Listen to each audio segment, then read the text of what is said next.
신앙 고백 드리겠습니다. 전능하사 천지를 만드신 하나님 아버지를 내가 믿사오며 그 외아들 우리 주 예수 그리스도를 믿사오니 이는 성령으로 잉태하사 동정녀 마리아에게 나시고 본디오 빌라도에게 고난을 받으사 십자가에 못 박혀 죽으시고 장사한지 사흘 만에 죽은 자 가운데서 다시 살아나시며 하늘에 오르사 전능하신 하나님 우편에 앉아 계시다가 저리로서 산자와 죽은 자를 심판하러 오시리라.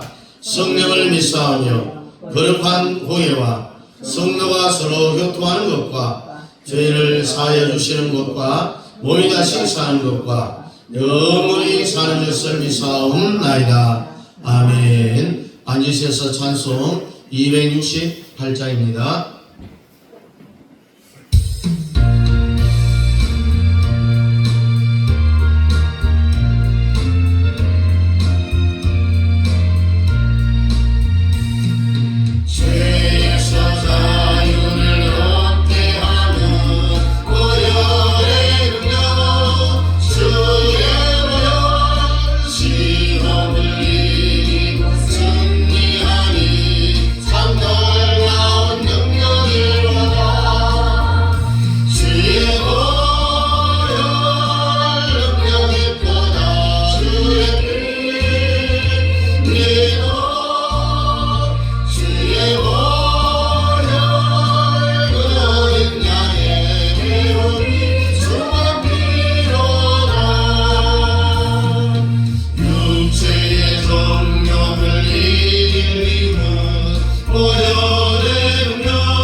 사장 1절부터 7절까지 우리 함께 읽습니다. 시작. 하나님이 그의 아내 하와와 동침하매 하와가 임신하여 가인을 낳고 이르되 내가 여호와로 말미암아 둔감하였다 함이니라.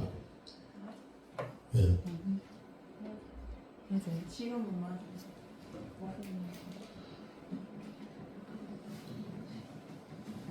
뭐가 또? 3절 세월이 지난 후에 가인은 땅의 소산으로 제물을 삼아 여호와께 드렸고 아벨은 자기도 양의 첫 새끼와 그 기름으로 드렸으니 여호와께서 아벨과 그의 제물은 다 받으셨으나 가인과 그의 제물은 받지 아니하신지라. 가인의 몫이 분하여 안식이 변하니 여호와께서 가인에게 이르시되 내가 분하여 하면 어찌 됨이며 안식이 변하면 어찌 됨이냐. 내가 선을 행하면 어찌 낯을 들지 못하겠느냐. 선을 행하지 아니하면 죄가 문에 엎드려 있느니라. 죄가 너를 원하나 너는 죄를 다스릴지니라. 아멘. 하나입니다. 하나님께로 나아가는 두 길. 하나님께로 나아가는 두 길. 하나님께로 나아가는 두 길. 하나님께로 나아가는 두 길. 우리가 하나님께로 나아가는 데는 두 길이 있는데 그 길이 바로 아벨의 길을 가느냐 가인의 길을 가느냐라는 이 말씀이 되겠습니다. 자, 하나님이 타락한 인간을 만나는 장소를 제단으로 선택을 했습니다. 그래서 나를 만나려면은 제단으로 와라. 따라합니다. 제단으로 와라. 제단으로 와라. 제단으로 와라. 제단으로 와라. 자, 하나님이 타락한 인간들에게 만나는 장소를 어디에 정했다고요? 제단으로. 예. 하나님이 창조한 사람은 누구예요? 아담과 하와. 이들이 최초로 낳은 사람이 바로 가인과 아벨이죠. 그런데 아담과 하와가 선악과를 따먹고 타락을 했을 때에 아담과 하와가 무화과 나무 밑에 숨었어요. 하나님이 무서워서 숨은 이 아담과 하와를 찾아왔어요. 찾아올 때 그냥 빈손으로 찾아온 게 아니라 가죽옷을 가져왔어요. 따라합니다. 가죽옷. 가죽옷.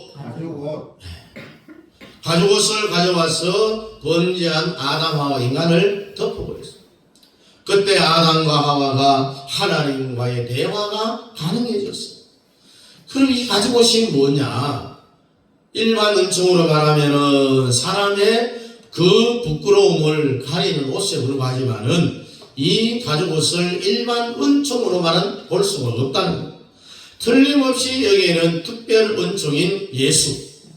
그러면 이 가죽옷을 가지고 갔다 이 말은 최초의 양이 죽었다라는 것이 전제되어져 있잖아요. 가죽이 생기려면은 양을 안 죽이고는 가죽이 생길 수는 없잖아요. 하나님이 이미 벌써 범죄한 아담과 하와에게 다가올 때에 하나님이 무엇을 가져왔느냐? 예수를 가져왔다는 거예요. 따라합니다. 가죽옷은 예수다. 가죽옷은 예수다. 그런데 이 아담의 구원론에 관하여서 요즘 들어 말들이 많은데 아담이 구원을 받았느냐 못 받았느냐 그럼 말할 필요가 없어요. 받은 거예요. 아담이 예를 들어서 구원을 받은 것으로 봐야 되는데 왜냐 아담의 구원이 부인되면은 아담이 구원을 못 받았다라고 하면은 하나님의 구속 사역이 이루어질 수 없는 거예요. 아담을 구원시키기 위해서 가죽옷을 덮었다. 이것은 예수를 아담 하와에게 적용시켰다는 이야기예요. 자, 그러면 이 아담과 하와가 최초로 낳은 아들들을 키울 때에 가정예배를 드렸을까요? 안 드렸을까요? 드렸겠죠. 뭐 요즘처럼 뭐 우리처럼 찬송 부르고 설교하고 사도신경하고 이래 하는 게 아니라 정식 예배를 못 드리다 해도 틀림없이 아담과 하와가 창조된 사람이잖아요. 자기가 최초에 선악과를 따먹은 사람으로서 그 경험 이야기를 자식들에게 다 해줬을 거예요. 안 해줬다라는 것은 그렇게 이야기하면은 이 사람이 바로 이단이에요. 자, 예를 들자면은 가인과 아벨이 이제 딱 앉혀놓고 너희들 엄마 아빠 말 잘 들어. 너희들은 내가 낳은 사람이고 우리는 창조된 사람이다. 그런데 너희 엄마가 사고를 쳤어. 엄청난 사고를 쳤어. 사탄에게 유혹이 되고 말이야. 선악과를 따먹는. 그러면 너희 엄마 지 혼자 따먹고 말 것이 자꾸 내한테 먹으라고 해서 이 아빠도 같이 먹었단다. 먹었더니 갑자기 두려움이 오고 갑자기 공포가 오고 너무너무 무서워서 무화과나무 밑에 가서 내 엄마 아빠가 콕 숨어있을 때 하나님이 나타났어. 아담아 네가 어디 있느냐? 너무 무서워서 무화과나무 잎을 꺾고 몸을 가리고 있는데 하나님이 가까이 오시더니 손에 피 묻은 가죽옷을 가지고 왔어. 따라합니다. 피 묻은 가죽옷. 피 묻은 가죽옷. 피 묻었다라는 성경이 없어요. 그때 무슨 뭐 요즘처럼 가죽을 세련하게 가공을 했겠어요? 그냥 벗긴 그대로 가지고 왔을 거예요. 그래서 피 묻은 가죽옷을 가져와서 덮었어. 그 가죽옷을 입는 순간에 마음에 평안이 오더라. 하나님과 대화가 가능하더라. 그럼 너희들도 살다가 하늘에서 무슨 큰 소리가 들리거든. 그분은 하나님이시다. 이 세상을 만드신 창조주야. 그 하나님의 음성은 들리거든. 절대로 너희들은 다른 것 가져가면 안 된다. 엄마 아빠의 체험이야 체험. 예수를 믿어라. 너희들도 가죽옷을 가지고 가라. 하나님이 부르거든. 다른 것은 가져가면 안 돼. 가죽옷을 가져가야 돼. 양과 기름으로 나아갔다라고 그랬어요. 오늘 본문에 그 양을 가지고 갔다 하면은 양을 막 끌고 왔을 텐데 뭘 가지고 왔어요? 양과 그 기름으로 나아갔다라는 거는 양이 살았다 죽었다? 죽었다는 거예요. 죽음을 전제하고 있는 거예요. 그래서 양과 그 기름으로 나아갔더니 따라합니다. 나아갔더니 하늘에서 무슨 소리가 들리거든 절대로 다른 거 가져가면 안 된다. 양과 그 가죽으로 나아가라. 이것이 엄마 아빠의 체험이야. 이 가정예배를 들을 때 가인도 아벨도 똑같이 엄마 아빠의 체험을 다 같이 들었어. 똑같이 들었는데 가인은 너무 건망기가 충만해갖고 아벨은 부모님이 하신 말씀을 잘 기억하고 있었어요. 그래서 아예 그걸 준비하기 위해서 양을 키웠어. 준비되어 있었어. 가인은 에사하고 똑같잖아요. 자기 멋대로 살았어. 자기 멋대로. 근데 어느 날 갑자기 하늘에서 천둥과 번개가 막 나더니 하나님의 음성이 들리는 거예요. 가인과 아벨아 내가 너희를 만나기를 원하노니 나를 만나기 위해서 제단으로 오너라. 따라합니다. 제단으로 오라. 자, 하나님이 만나는 곳은 제단이었습니다. 오늘 여러분과 제가 주님을 깊이 만나려면 십자가의 제단으로 나아가야 됩니다. 아멘. 여기가 바로 하나님이 만든 곳이에요. 아예 아벨은 그 부모로부터 들은 설교, 그 경험담을 다 기억해놨다가 양을 준비하고 있었어요. 그러나 아벨은 양을 치는 자였고 가인은 농사를 짓는 사람이었어요. 이렇게 성경이 되어 있습니다. 이 말은 그리스도를 준비하고 있었다라는 말입니다. 부르면 가려고 그래서 양과 그 기름으로 하나님께 나아갔더니 하나님이 그 정성과 모양과 그 땅을 보는 게 아니에요. 딱 한 가지만 보시는 거예요. 오늘도 여러분과 제가 주님을 깊이 만나려면 십자가의 제단으로 나아가야 될 줄을 믿습니다. 이게 바로 하나님을 만나는 장소예요. 자, 아예 아벨을 봐요. 그 부모로부터 다 준비를 해갖고 기름으로 예수를 가지고 하나님 만나러 제단을 갔어요. 그런데 가인의 제단에는 하나님이 안 나타나요. 근데 보세요. 양과 기름으로 간 아벨의 제단에 그리스도로 나아가라. 그리스도로 나아갔더니 하나님께로부터 불이 떨어져 연락되는 역사가 일어났는데 반대로 가인은 하나님이 안 나타났어. 가인의 제단은 불이고 아벨의 제단은 왜 하나님이 불을 내려갖고 연락을 했겠느냐. 나는 양과 기름으로 인하여 그리스도로 나오는 사람만 우리 하나님은 만나주겠다라고 했어요. 그리스도로 나오는 사람만 연락하겠다는 거죠. 그러니까 우리가 사는 모든 삶이 전부 예배임을 믿으시면 아멘. 로마서 12장에 보면은 우리는 삶 전체가 다 산제사라고 했습니다. 우리가 행동하는 행동, 생각, 모양, 움직이면서 하는 모든 일 전체가 다 산제사인데 삶 전체가 하나님께 아멘처럼 연락되기를 원하시면 아멘. 아멘. 자, 그러려면은 우리는 바로 하나님께 나아가는 이 순간도 다른 거 필요 없어요. 오직 예수, 오직 그리스도, 그리스도로 나아가는 자만이 하나님이 연락하신다는 거예요. 정성의 크기가 문제가 아닙니다. 그 사람이 어떤 모양의 문제가 아닙니다. 이건 하나님께 나아가는 첫 번째 단추가 바로 뭐냐? 그리스도 예수라는 사실을 믿으시기 바랍니다. 자, 가인도 아벨도 제단의 원리는 지금 이 순간도 똑같이 이루어지고 있어요. 자, 성경을 한번 읽어봅니다. 창세기 있는 가인이란 말이 왜 신약 성경 유다서는 몇 장으로 되어 있습니까? 네? 한 장이죠, 한 장. 뭐 유다서 2장 찾으면 유다서 2장 없는데요. 유다는 딱 한 장. 1장 10절부터 12절 봅니다. 13절까지 봅니다. 시작. 이 사람은 무엇이든지 그 알지 못하는 것을 비방하는도다. 또 그들은 이성 없는 짐승같이 본능으로 아는 그것으로 멸망하느니라.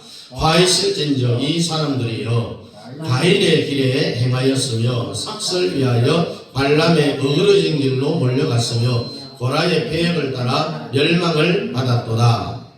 자, 그들은 기탄 없이 너희와 함께 먹으니 너희의 애찬에 암초요 자기 몸만 기르는 목자요 바람에 불려가는 물없는 구름이요 죽고 또 죽어 뿌리까지 뽑힌 열매 없는 가을 나무요. 유다서에 보니까 뭐라고 했습니까?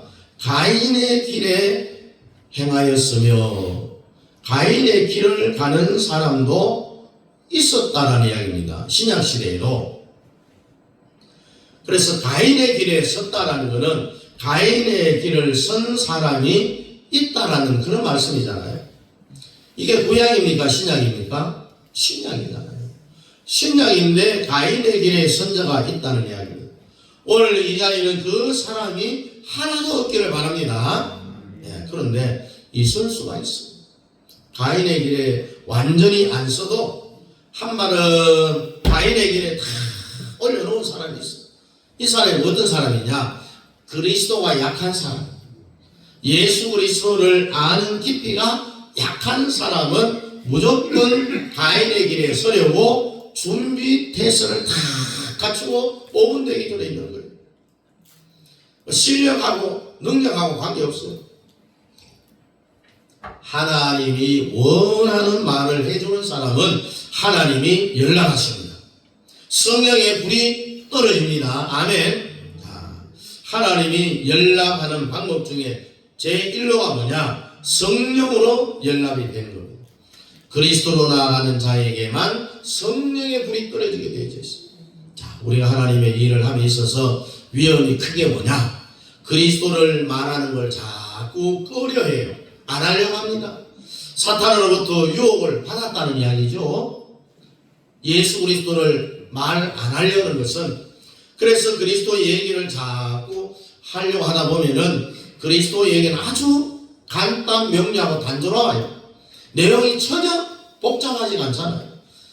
그래서 그는 말하는 것을 굉장히 민망스러워하는 거예요. 그러나 사도 바울은 안 그랬어요. 성경에 보면은 따라합니다. 내가 같은 말을 너희에게 여러 번 하는 것에 대하여 오해하지 말라. 사도 바울이 같은 말을 너희들에게 여러 번 하는 것은 오해하지 말라. 너희에게 안전하고 내게는 수고로움이 없다라고 했습니다. 바울은 같은 말을 계속 했다는 이야기잖아요. 왜? 그리스도 빼고는 사도 바울은 할 이야기가 없는 거예요. 그 여러분의 대화의 주제가 예수 그리스도가 되기를 축복합니다. 자, 이렇게 복음으로 나간 이 아벨의 제단이 하나님께 연락이 되어 하늘에 불이 막 떨어졌잖아요. 그 가인은 실패했어요. 실패하니까 그 다음 사건이 일어났는데 그 다음 사건의 핵심은 우리가 창세기 4장 5절부터 7절에 있는 말씀 보니까 가인과 그의 재물은 받지 않으신지라. 가인이 몫이 분하여 안식이 멸하니 여호와께서 가인에게 이르시되 네가 분하여 하면 어찌 되느냐? 안식이 멸하면 어찌 되느냐? 네가 선을 행하면 어찌 낯을 들지 못하겠느냐? 선을 행하지 아니하면 죄가 문에 엎드려져 있느니라. 죄가 너희를 원하나 너는 죄를 다스릴지니라. 이 창세기 4장 5절 6절 7절이 로마서를 사도 바울이 쓰게 된 밑받침이 되어졌어. 일단 제사에 실패를 했잖아요. 그래서 가인이 어떻게 범죄에 빠져들었는 그 과정을 우리가 한번 보겠습니다. 가인은 제사에 실패를 했어요. 실패를 하니까 그 다음 사건이 뭐냐? 안식이 변했다. 자, 안식이 변했다. 선을 행하지 않았다. 이걸 선은 관계적 선을 이야기하는 겁니다. 그리고 이것은 그리스도를 복음으로 왜 나오지 않았느냐라는 이게 바로 죄라는 거예요. 그래서 이 죄는 문을 점령하는 건데 그 당시 중동 지방은 우리나라처럼 산꼭대기를 점령하는 이런 고지전이 아니라 성을 빼앗는 전쟁입니다. 성문을 빼앗으면 성 안에 들어있는 사람들은 도안에 뭐예요? 취하는 거죠. 그리고 계속해서 우리 몸에는 죄를 지을 수 있도록 충동질 하는 것이 있어요. 이것을 옛날 성에 보면은 죄의 소원이라고 해요. 이건 충동이야, 충동. 결국 이 충동이 일어나니까 마지막에 뭔 사건이 일어나느냐? 살인 사건이 일어나게 되었다라는 이런 과정을 우리가 여기서 볼 수가 있다는 이야기입니다. 여기 보니까 안식이 변했다. 제사에 실패를 하니까 어떤 사건이 일어나냐? 얼굴색이 변합니다. 그 사람이 어떤 영에 젖어 있는가에 대한 것을 얼굴 보면 알 수가 있어. 한번 옆 사람 앞에서 한번 쳐다봐요. 마귀가 충만한지 성령이 충만한지 한번 봐요. 네? 안색이 변한다. 이 얼굴색은요 감출 수가 없어요. 다 드러나게 돼 있잖아요. 그래서 얼굴색이 벌써 안색이 변한다는 것은 사탄에게 넘어갔다는 거예요. 따라합니다. 안색이 변함이 어찌면요. 안식이 변하면 어찌 때문이요? 네, 이미 벌써 가인이 사탄의 손에 넘어갔다는 거예요. 뭐 때문에? 제사 실패 때문에. 따라합니다. 제사 실패는 사람이 사탄에게 넘어가는 통로다. 제사 실패는 사람이 사탄에게 넘어가는 통로예요. 통로. 그러니까 우리는 제사 중에도 아주 중요한 것이 뭐냐? 오늘 주일 11시 예배. 주일 11시 예배가 얼마나 중요한지 알아야 돼요. 이 11시 예배를 하나님이 연락받으면 한 주일 승리합니다. 반대로 실패하면 한 주간이 사탄의 손에 들어갑니다. 그래서 주일 이 11시 예배가 너무너무 중요하다는 것을 알아야 돼요. 주일 예배에 성공한 사람들의 안식을 한번 봐요. 예배가 끝난 뒤에 얼굴이 스데반 얼굴처럼 확 빛이 납니다. 성경에는 얼굴에 대해서 말하고 있는 장면이 많죠. 우리 하나님 모세의 얼굴을 한번 봐요. 시내산에서 십계명을 갖고 내려갈 때 거기서 하나님을 만나 내려온 이 모세가 얼굴에 광채가 막 났어요. 그래서 사람들이 못 쳐다봐요. 수분을 덮었다라고 이렇게 했어요. 스데반의 얼굴 봐요. 성경의 스데반의 얼굴에 대해서 말하고 있습니다. 계시를 보니까 예수님의 얼굴이 해가 힘있게 빛나는 것 같았다. 얼굴에 대하여서 우리는 안색, 얼굴색을 감출 수가 없는 거예요. 7절에 보니까 키가 있습니다. 네가 선을 행하면 어찌 낯을 들지 못하겠느냐? 선을 행하지 아니하면 죄가 문에 엎드려 있느니라. 죄가 너를 원하나 너는 죄를 다스릴지니라. 우리 7절 한번 오늘 본문 읽어보십시오.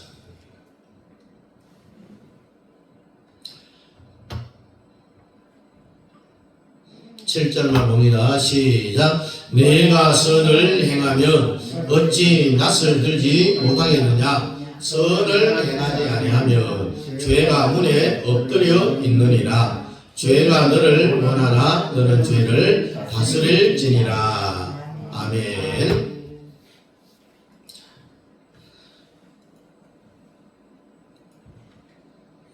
여기서 선을 행하지 아니하면 여기서의 선은요 우리가 생각하는 그런 선이 아닙니다. 행위적인 선을 말하는 것이 아니에요.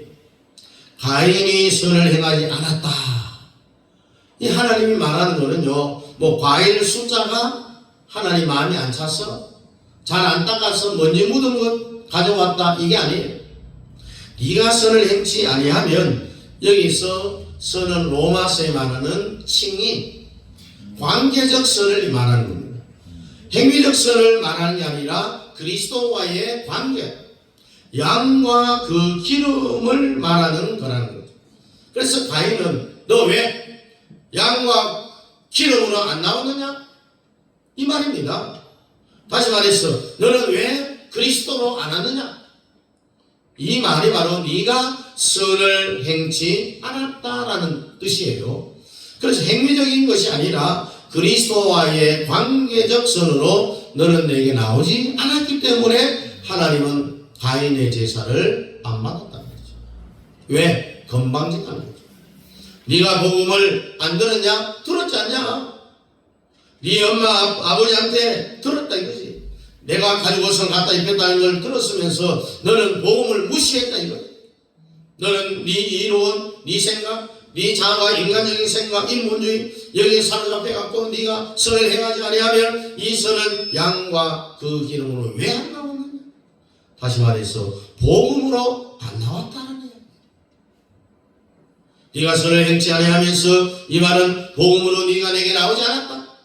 네가 선을 행치 아니함으로 복음으로 네가 내게 나오지 않았으므로 행위적 선이 아니라 그랬어요.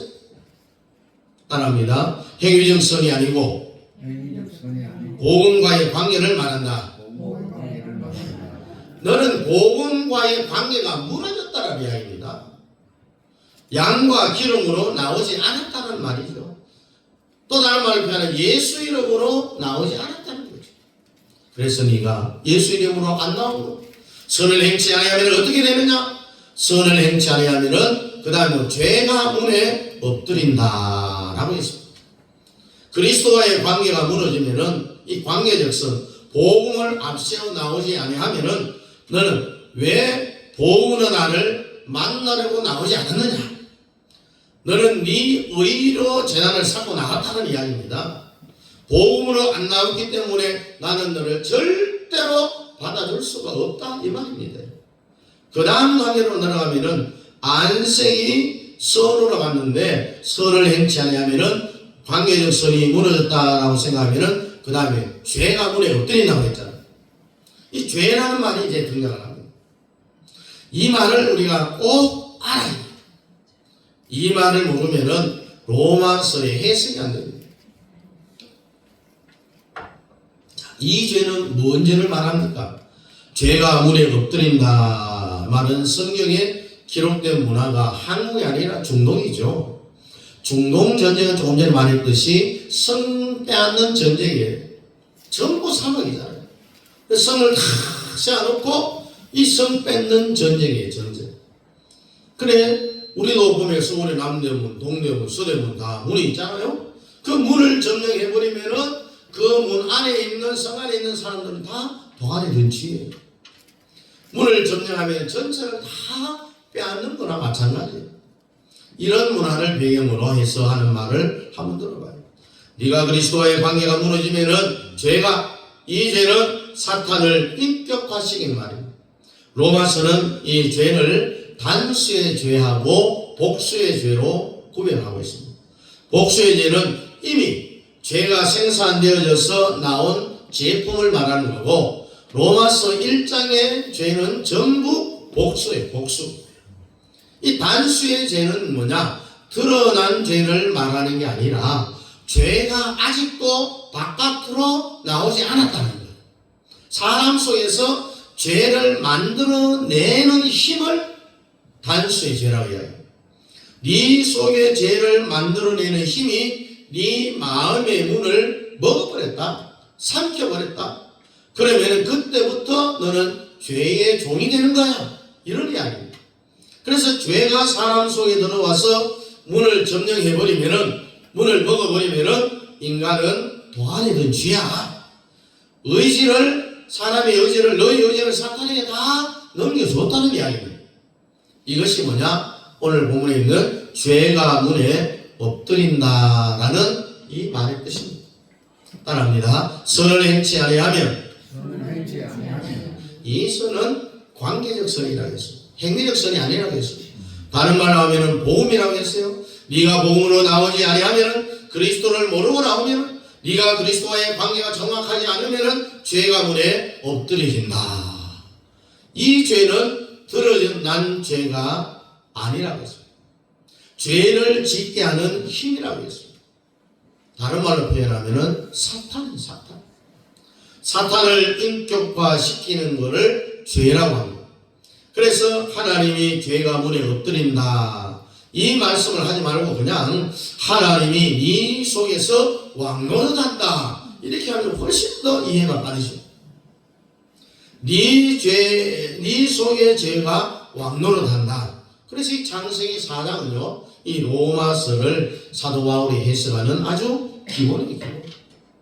자, 죄가 네 속에서 왕노릇한다는 이 말은 죄가 네 의지를 다 빼앗아 먹어버렸다는 거예요. 지금부터 네 생각하고 네가 결정하는 그 의지가 네 마음대로 안 된다는 이야기입니다. 사탄의 손에 이미 다 넘어가 버렸다는 거죠. 그러면 얼굴색이 변한 것도 자기예요, 사탄이에요? 사탄이라는 겁니다. 사탄이 네 속에서 네 얼굴색을 이렇게 만들어 버렸다는 거죠. 네 속에 네 뜻을 결정하고 네 속에서 행하는 그 주도권이 사탄에게 전부 넘어가 버렸다는 거예요. 그럼 너는 사탄에게 점령이 되었다는 거죠. 이것이 뭐냐? 죄가 문에 엎드렸다라는 말입니다. 뭐 때문에? 제사 실패 때문에 이런 일이 일어난 거예요. 이렇게 제사 실패는 아주 무서운 결과를 낳는다. 마지막에 동생 아벨을 살해하는 여기까지 이르게 된다는 겁니다. 사람이 죄를 말할 때에 드러난 죄, 생산된 죄, 바깥으로 흘러나오는 죄, 이것만 크게 보는데 그게 아니에요. 성경 그것을 밀어내는, 생산해내는 첫 번째 동기가 죄가 문에 엎드리는, 죄를 짓게 하는 그 힘. 여기에 성경은 초점을 맞추고 있는데, 이걸 우리가 잘 아는 말로 표현하면은 죄의 뿌리라는 이야기입니다. 죄의 뿌리. 근데 우리가 왜 사람이 죄진 사람을 교도소 보냅니까? 가더라도 다음에는 뭐 1년 몇 달 안에 또 재범을 합니다.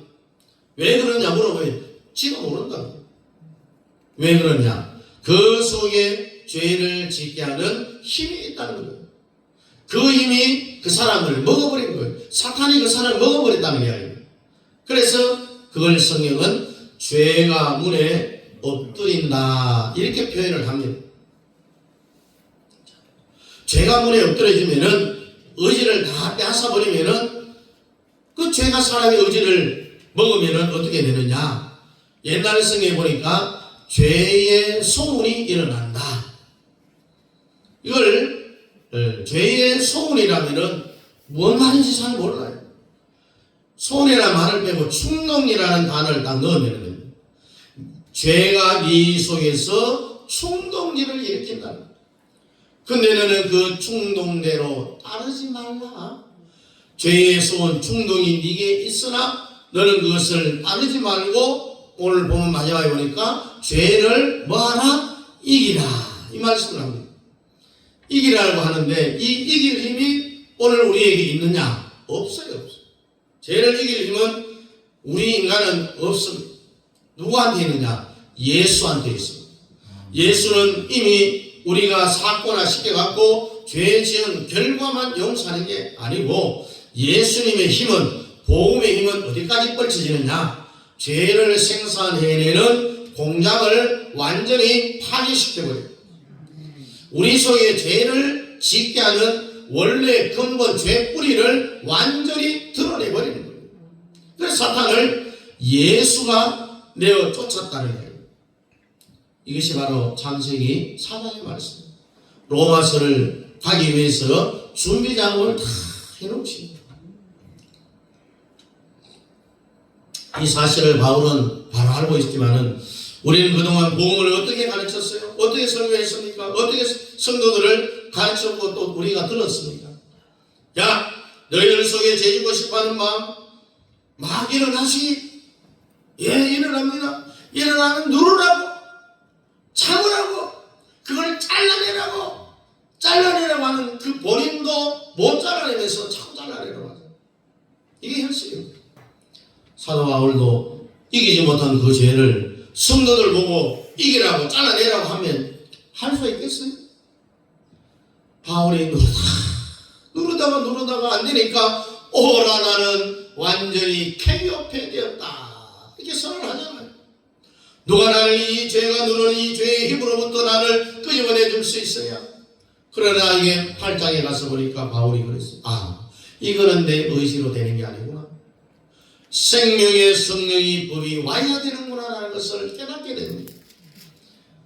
그리고 우리는 의지를 키우라, 정신 똑바로 차리라 이런 말을 절대 하면 안 돼요. 정신 똑바로 차려, 의지를 키워, 이빨을 팍 깨물고 나니까 절대로 죄를 따라가면 안 돼. 그렇게 하면 안 돼요. 지금까지 우리는 이런 성경을 듣고 이렇게 배워왔습니다. 죄를 눌러서 된 것이 아니라 죄보다 더 센 예수가 와야 되는 줄 믿습니다. 예수가 이것을 이겨줘야 되는 거예요. 우리 힘을 이길 수 없다는 겁니다. 우리는 양 사이에 딱 끼었다라고 사도 바울이 이야기하잖아요.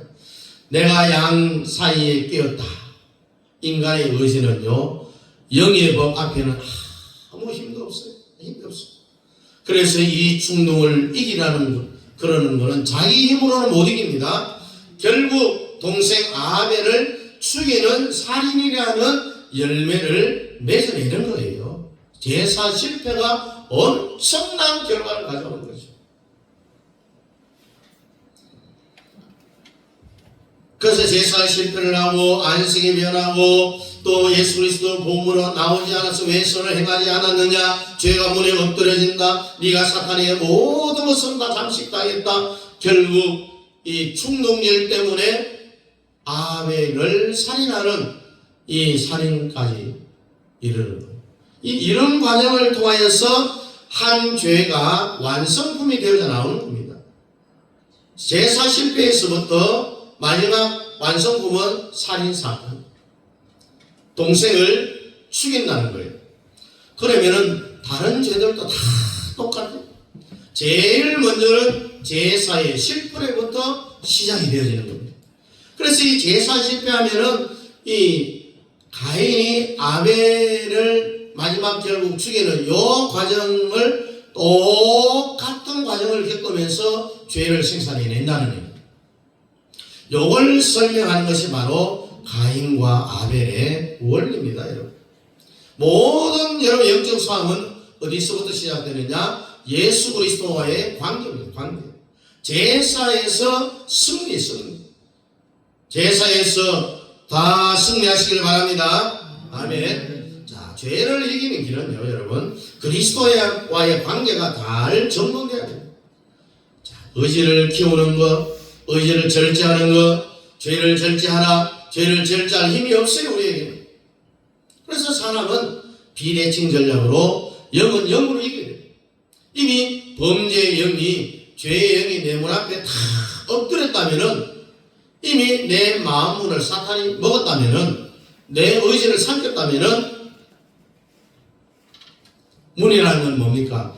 의지, 인간의 의지를 먹었다면. 그러면 죄가 문에 엎드렸다는 것은 죄가 너의 의지를 다 먹어버렸다. 먹었으니까 이제부터는 네 의지가 네 마음대로 안 된다는 거예요. 그럼 죄가 자기 마음대로 끌고 다닌다는, 사탄이 우리 마음대로 끌고 다닌다는 거예요. 따라합니다. 죄가 문에 엎드렸다. 죄가 문에 엎드렸다. 이 사도 바울은요, 창세기를 환하게 관통하고 있었다고. 우리도 관통해야 됩니다. 아멘. 자, 죄를 이기는, 의식으로 이기는 게 아니라 주님과의 관계로 이기시기를 바랍니다. 아멘. 자, 그래서 그리스도의 빛이 내 속에 확 비치면은요, 그리스도 빛이 내 속에 와갖고 내 전체가 다 드러나게 됩니다. 내 속에 죄를 짓게 하는 본체가 내 속에 있는 것이 드러나 버리면은 사탄이 결국 떠나가게 된다는 겁니다. 아멘. 자, 그걸 비추는 분이 예수님밖에 없다. 예수님밖에. 사람이 죄를 짓는 그 과정이 우리가 생각하는 것하고 전혀 다르다는 겁니다. 우리가 생각할 때는 이렇게 생각해요. 자, 네가 자꾸 나를 이렇게 해갖고 내가 죄를 지었어 라고 우리가 핑계할 때가 많잖아. 가인도 할 말이 있는 거예요. 가인아 네 동생 아벨이 어디 있느냐 하나님이 묻잖아요. 근데 가인이 뭐라면 아이고 하나님 내가 내 동생 지키는 자입니까? 이렇게 되자마자 이게 뭔 말입니까? 내가 동생 아벨을 죽였다. 왜 내가 죽였느냐? 죽일 대상자를 하나님이 만들어 줬지 않냐고. 내가 죽인 겁니다. 만들어줘서 내가 죽였다는 거예요. 이런 식으로는 하면 안 된다는 거죠. 우리가 죄를 짓고 난 뒤에 죄에 대한 핑계가 가인하고 똑같은 거예요. 네가 나를 자꾸 충동질해갖고 약오르게 해갖고 자꾸 충동질하니까 결국 내가 죄를 지었다. 이거 말이 안 되잖아요. 생각해봐요. 이미 내 속에 문에 죄가 잠복하고 있었기 때문에 바깥에서 충동질하고 자꾸 건드리면은 폭발해버려요. 폭발. 그러니까 내가 저 사람이 나한테 내가 죄를 짓게 하는 동기를 만들어줬다. 자꾸 약을 올리고 충동질하니까 내가 죄를 지었다. 나를 건드려갖고 나를 유혹해서 나를 충동질해서 내가 죽이고 화를 냈다. 이런 식으로 핑계는 안 된다는 이야기죠. 여러분 율법하고 복음하고 뭐가 다릅니까? 율법은요 죄가 생산되어서 나온 그 죄를 폭로하는 것이 율법이고 이 율법은 이미 드러난 죄입니다. 죄.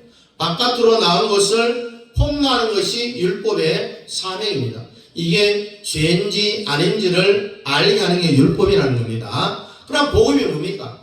죄가 나오기 전에 우리 안에 자리 잡은 그 죄의 힘, 이 힘을 해결하는 게 복음이라는 거죠.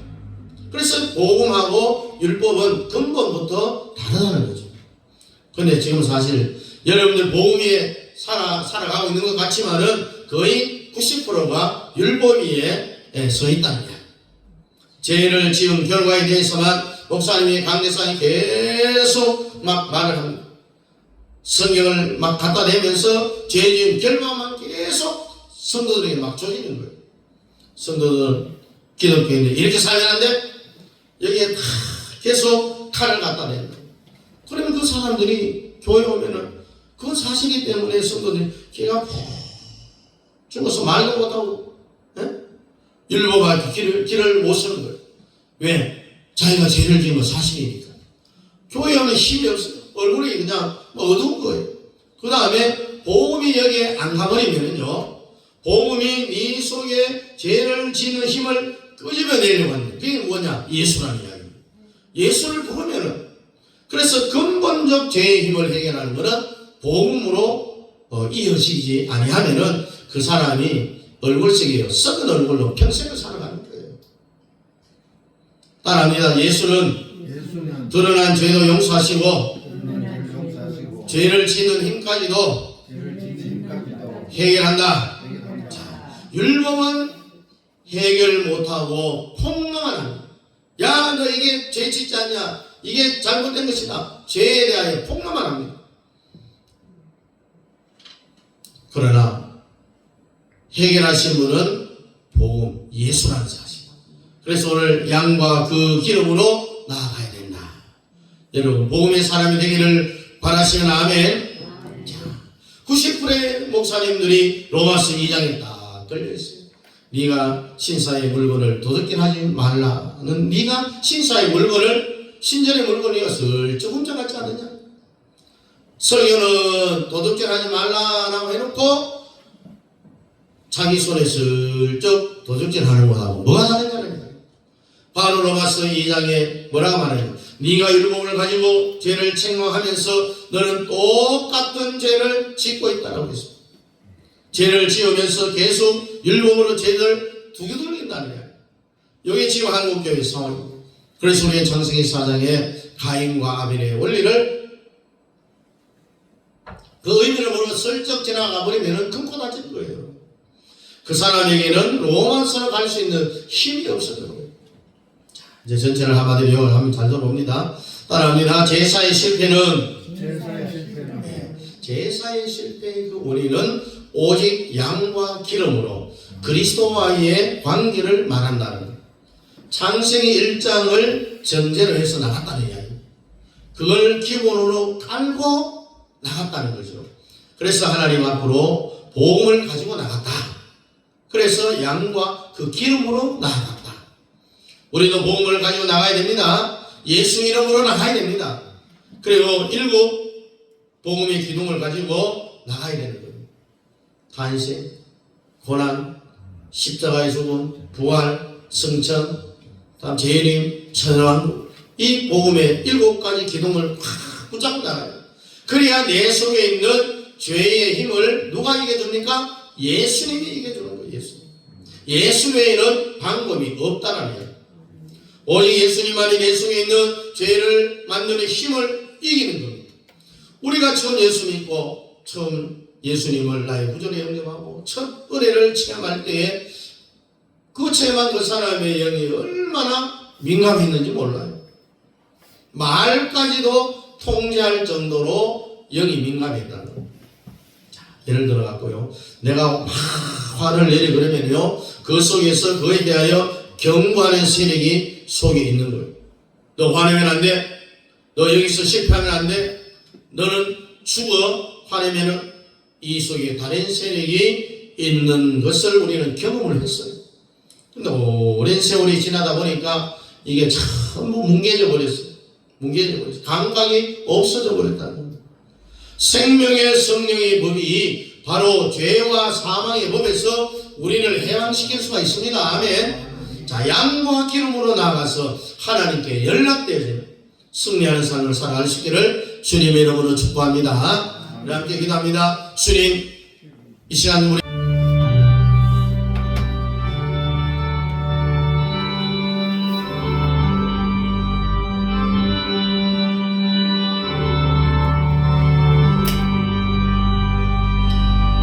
찬양 성부 성령 성삼위 일체되 영원하기까지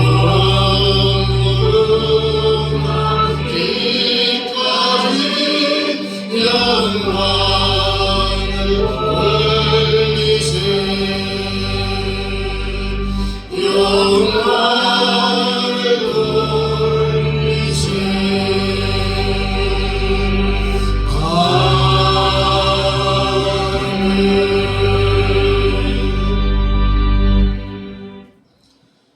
교회 머리가 되시는 우리 주 예수 그리스도의 은혜와 우리 아버지 하나님의 지극하신 사랑하심과 성령 하나님의 위로 교통하심이 가인의 길을 가지 아니하고 아벨의 길을 가 제사에 성공하고 하늘에 불이 떨어지는 기적의 역사의 현장에 주인공들이 다 되기를 원하는 사랑하는 성도들 머리 위에와 가정과 자녀들과 직장과 기업 위에와 협력하는 선교사님들의 사역과 가정 자녀들 머리 위에 우리 남행 교회 위에 이제로부터 영원토록 함께 있을지어다. 아멘.